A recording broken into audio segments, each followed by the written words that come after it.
tahun berlalu, kasus kematian aktivis hak asasi manusia di Indonesia, Munir Said Khalid, masih menjadi misteri. Siapa sebenarnya otak di balik pembunuhan Munir? Kami ajak Anda untuk melihat kembali kronologi kasus Munir ini. Ya, seperti kita ketahui bahwa semasa hidup Munir dikenal sebagai aktivis yang kerap membela nasib rakyat kecil. Ia merupakan pendiri LSM Kontras yang sering bersikap proaktif untuk mengusut dugaan pelanggaran HAM berat yang terjadi di Indonesia. Namun, pada tanggal 7 September 2004 yang lalu menjadi awal perjalanan kasus yang hingga kini belum juga terkuak.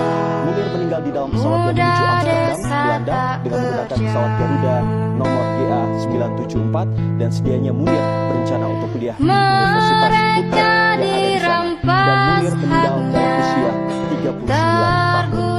Dan lanjut ke 12 September 2004, jenazah Munir dimakamkan di TPU Sisir, Kota Batu, Jawa Timur, di mana sebelumnya jenazah diterbangkan dari Belanda dan sempat transit di Bandara Soekarno-Hatta, Tangerang, Banten.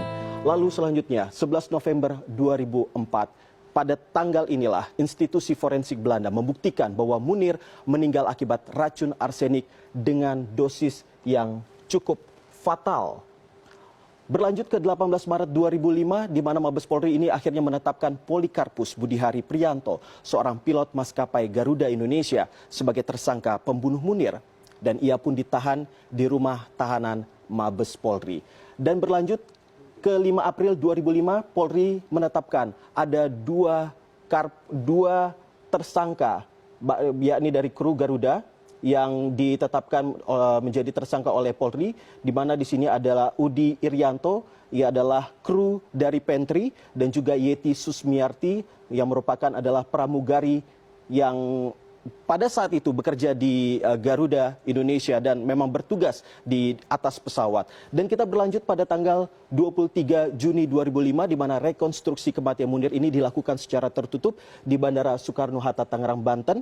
Namun rekonstruksi ini dilakukan secara tertutup dan alasannya semata-mata demi kepentingan kelancaran dari jalannya proses rekonstruksi. Padahal istri dari Munir sendiri meminta agar kasus tersebut ataupun rekonstruksi tersebut dilakukan secara terbuka sehingga bisa diketahui bagaimana proses rekonstruksi itu sendiri berjalan.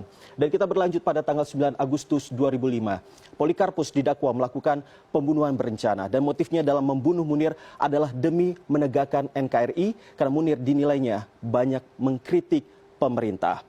Dan dalam kasus ini, nama mantan Deputi 5 Badan Intelijen Negara, Muhdi PR ini juga sempat terseret. Ia menyangkal punya hubungan dengan Polikarpus. Namun pengadilan memvonis Muhdi bebas murni hingga tingkat Mahkamah Agung. Dan pada tanggal 12 Desember 2005, Pengadilan Negeri Jakarta Pusat menjatuhi hukuman 14 tahun penjara kepada Polikarpus dan ia dinyatakan terbukti melakukan pembunuhan berencana terhadap Munir dengan cara memasukkan racun arsenik ke dalam mie goreng yang disantap Munir saat penerbangannya menuju Singapura. Karena pesawatnya sendiri sebelum menuju ke Amsterdam, Belanda, pesawat tersebut harus transit di Singapura. Dan kita berlanjut pada tanggal 27 Maret 2006. Hal ini juga dikuatkan oleh putusan Pengadilan Tinggi DKI Jakarta, di mana dengan tetap menghukum Poli sebanyak 14 tahun penjara. Dan tentunya hal ini ternyata justru berbeda dilakukan oleh Mahkamah Agung, di mana 3 Oktober 2006 begitu, MA menyatakan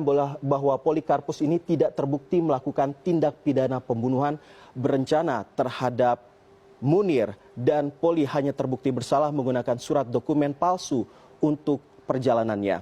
Selanjutnya kita ke tahun 2007, tepatnya pada tanggal 25 Januari, di mana Kejaksaan lantas mengajukan peninjauan kembali atas kasus ini.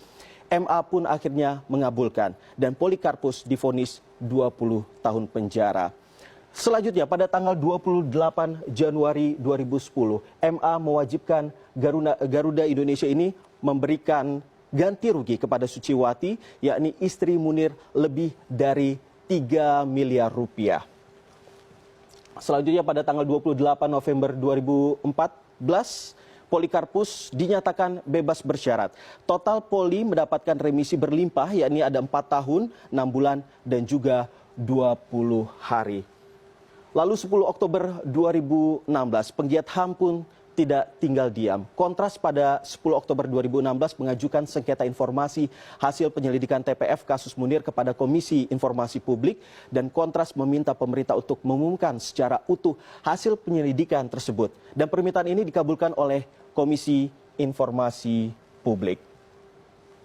Selanjutnya, di bulan yang sama, tepatnya 13 Oktober 2016, Presiden Joko Widodo meminta Jaksa Agung HM Prasetyo untuk kembali mengusut kasus Munir, di mana kasus ini sudah berjalan kalau tahun 2016 berarti sekitar 12 tahun. Ini menurut Presiden Joko Widodo yang meminta Jaksa Agung HM Prasetyo untuk mengusut kasus Munir karena sudah cukup lama kasus ini bergulir dan sampai saat ini belum diketahui siapa sebenarnya otak di balik hal ini sendiri. Dan pada 13 Juni 2017, Mahkamah Agung menyatakan bahwa merujuk kepada putusan ataupun putusan PT UN yang memutuskan bahwa dokumen tidak dikuasai oleh Kemensesnek. Kemensesnek tidak berkewajiban untuk mencari dokumen tersebut. Dan MA pun akhirnya menolak perkara tersebut. Itu tadi perjalanan singkat kasus Munir yang hingga saat ini belum juga terungkap siapa sebenarnya otak di balik kasus pembunuhan terhadap aktivis HAM tersebut.